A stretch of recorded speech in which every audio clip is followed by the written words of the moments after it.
Hello. Chris has just asked me if I've lost a bit of weight, which is quite nice because I have been trying to lose a stone for about a year now. And it's not a lot of weight, but it's gradually crept on in the last 4 or 5 years. And I wanted to address it before I found myself fat and 50. So I've always done a bit of yoga and a bit of running, but I've upped the ante, running a couple of times during the week as well as my weekends and chucking in a few more yoga sessions, maybe even during the day, breaks up my working day nicely. I've been watching what I'm eating, making it salad at work and no wine at home. Well, during the week at least, and all that, making sure I get enough sleep, as that's supposed to do the trick. And that worked for the first 4 or 5 pounds, and then my weight loss has stopped. All this hard work and deprivation, and I haven't shifted from 73 kilos for weeks. Now, don't give me all that measure the inches and muscles weighs more than fat. There's still 10 pounds of fat wobbling around my torso that remains steadfastly stuck. And I think I've been doing all the right things, but it's not working. And it reminded me so much of when I first started the journey towards my £40 million goal.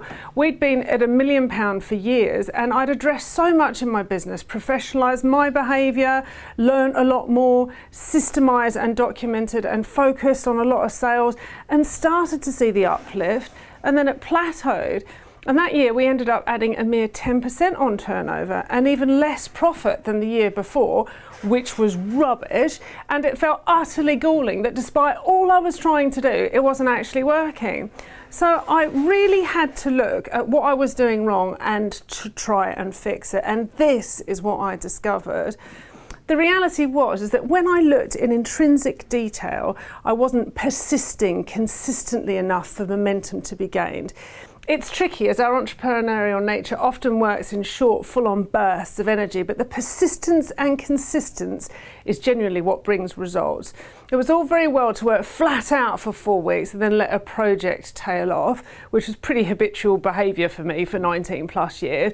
But big, sustained growth needs persistence and consistency daily. Same as weight loss, having weekends off isn't going to work. Number 2, it wasn't enough to commit to it mostly. I had to commit to it wholly. I thought I had, but in that year I kind of divorced, fell in and out of love, had children doing exams, faced financial challenges, etc., etc.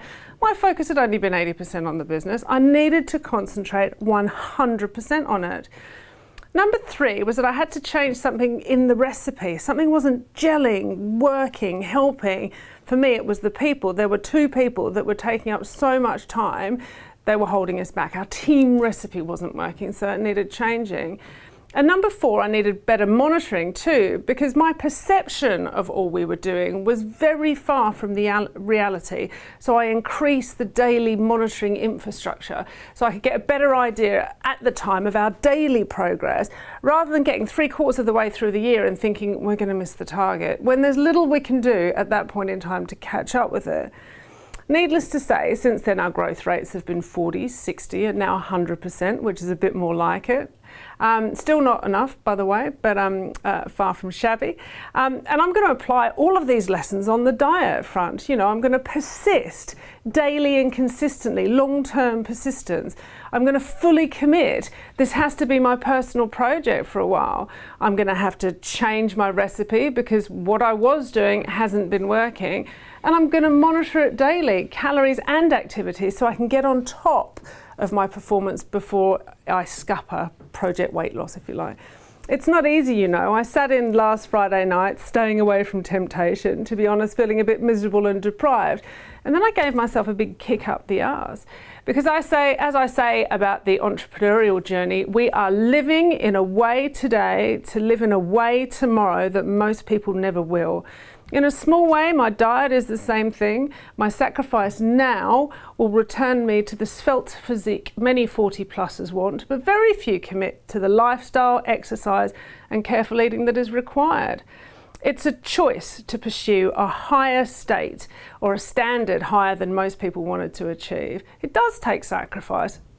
And it does take commitment, but in order to change your destiny, you need to be ready to commit what it takes, because a half-assed effort is what the rest of the world does. And then they moan about being skint, fat or poor.